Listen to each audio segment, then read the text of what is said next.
love volume.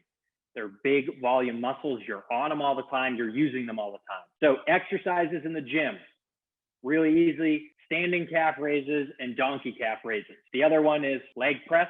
The leg press machine is a great way to load up those calves, hold heavy weights in your hands. If I was going to pick one exercise to do for the calves, it would be grab 2 heavy weights. So now you're getting grip training and you're getting shoulder and core training.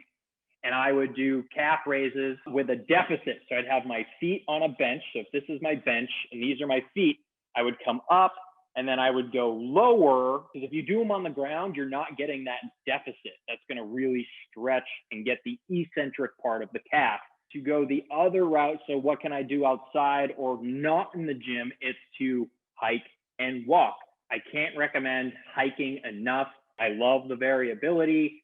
The incline will help a lot with the calf muscles and getting those stimulated. So if I was going to pick 2 things, you've got calf raises with holding heavy weights or any calf machine that they have at the gym, and to start by walking and then hiking and then increasing the difficulty of the hike.